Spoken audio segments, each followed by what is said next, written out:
पदार्थ रेसिपीज मराठीमध्ये। आज आपण डब्यासाठी झटपट होणारी तसेच अजिबात चिकट न होणारी भेंडीची भाजी पाहूया। भिंडी की सब्जी कैसे बनाते हैं। इथे मी एक कढई गॅसवरती तापत ठेवलेली आहे। भिंडी की सूखी सब्जी बनाने के लिए यामध्ये आपण एक चमचा भर तेल घालू। कढ़ाई में एक बड़ा चम्मच तेल अच्छी तरह से गरम तेल छान तापलं की यामध्ये अर्धा चमचा मोहरी घालू। उसमें जाएगी आधा चम्मच। इथे ही मोहरी छान तडतडली आहे, यामध्ये अर्धा चमचा जिरं घालू। जाएगा आधा इथे मी एक मीडियम साइजचा कांदा बारीक कापून घातलाय और एक मीडियम साइज का प्याज हा कांदा 2 ते 3 मिनिटे तेलामध्ये छान परतून घेऊया। अच्छी तरह से भून लेंगे।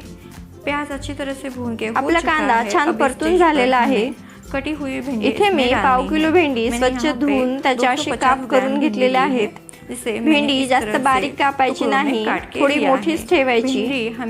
आता ही कापलेली भेंडी यात घालू आणि छान परतून घेऊ। भेंडी चिपचिपी नहीं बनती और खाने में बहुत ही बढ़िया लगती है।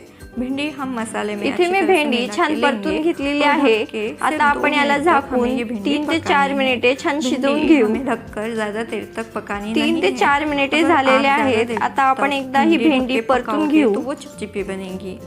2 मिनट बाद ढक्कन हटा देना और या भेंडीवर आपण काही मसाले टाकून घेऊया। सर्वप्रथम चवीप्रमाणे मीठ, तब हमें इसमें कुछ मसाले डालने हैं।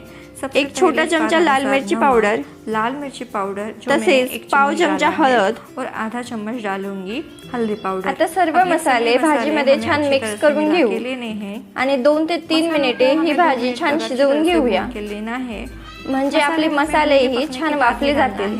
अगर आप पहले मसाले डाल दोगे 3 ते 4 मिनिटांमध्ये आपली ही भाजी बनून तयार आहे। हमारी यहाँ पे बहुत ही टेस्टी, बहुत ही बढ़िया। आता सर्वात शेवटी बारीक चिरलेली कोथिंबीर घालू हो जाती है आणि एकदा छान मिक्स करून घेऊ। इथे ही आपली डब्यासाठी झटपट होणारी तसेच अजिबात चिकट न होणारी भेंडीची भाजी बनून तयार आहे। नेहमीप्रमाणे आजची ही रेसिपी आवडली असेल तर व्हिडिओला लाईक करा। तो यहाँ पे हमारी भिंडी की एकदम से टेस्टी इजी सब्जी बनकर तैयार है। तो एक बार ज़रूर ट्राई करके देखना कैसी बनी, कमेंट में हमें बताना। रेसिपी अच्छी लगी हो तो वीडियो को लाइक कर देना, अपने फ्रेंड्स और फैमिली के साथ भी ज़रूर शेयर कर देना।